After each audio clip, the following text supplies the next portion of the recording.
The following content is only suitable for viewers over 18 years old. Viewers' discretion is advised. Mistake with the Alpha Chapter 40. Jalen's point of view.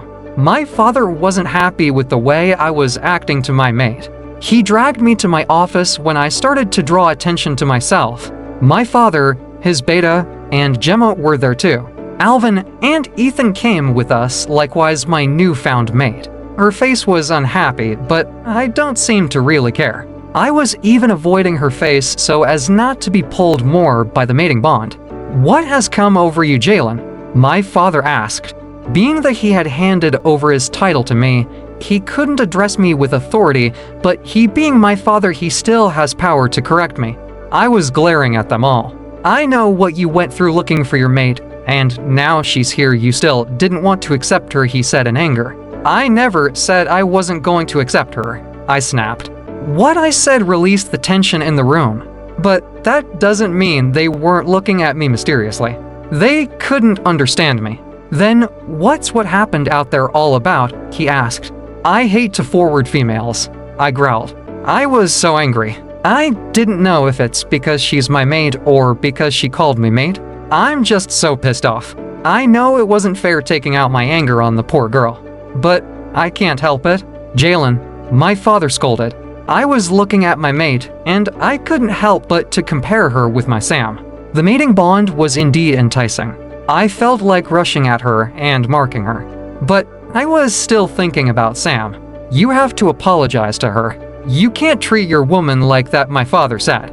I raised my nose in disgust. I felt like sending them all out so I could sort out my feelings. They can't just come here all of a sudden and expect me to accept this so-called mate. "Is it because of that lady?" Alvin's father asked. "Dad," Alvin called. I glared at him. I almost threatened to show my fang.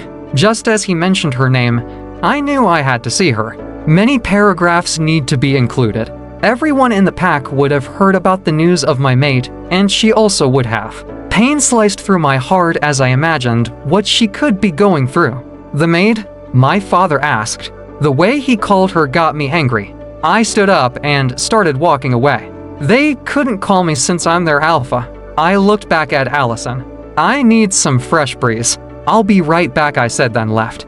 I went in search of Sam. I know there's no way I'll want to hold on to her so that I wouldn't hurt her.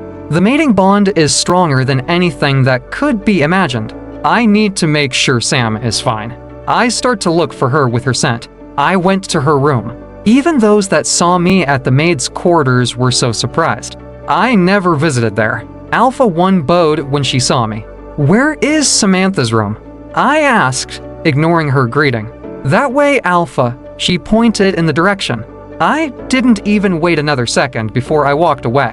I know she was looking at me, but I never cared. As I was going, I was scolding myself, but that doesn't mean I should turn back. What I'm doing will really hurt my mate, but I need to do this. I'm not going to hurt a woman and not be considerate. When I got to Sam's room, she wasn't there. I only met those living with her. I recognized them as those who followed Sam to the party. Alpha, they bowed. "Where's my girl?" I asked. "She ran off when she heard about your mate," one of them replied.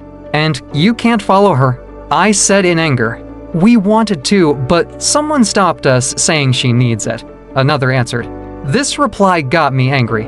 Who the hell will dare say that? I asked inwards. I left knowing where I'll be able to find her. I ran without even looking if anyone was on my way. They all watched me confused as I ran. Even the guard wouldn't follow me. I then got to where I knew she could be. I was so angry when I saw a male beside her. What got me more pissed was that he was pulling her to himself. "Get your filthy hands off her," I growled. It was when the person turned that I knew it was Dre. I knew that guy had eyes on Sam, since he saw her at the party. This got me more vexed. Sam was looking at me.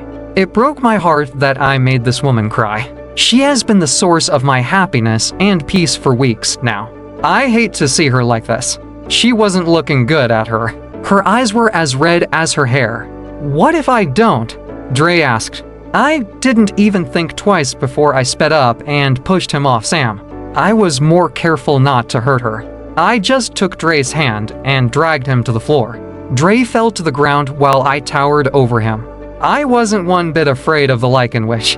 He is a hybrid, and I'm a hybrid too. I might not have magic like he does, but I'm much stronger than he is. Dre swiftly stood up and stood nose to nose with me. Now, we were showing off our fangs to each other and growling. "She's not yours," Dre said sternly. It was as if he was putting a sword in my heart. I knew all these were my fault. I shouldn't have led Sam on, but couldn't help it. I love her with all of my heart. She is mine. I replied in the same manner. Please like the video and subscribe to the channel. Turn on notifications to stay up to date with new videos uploaded. Also, check out our next video in the series. Thank you.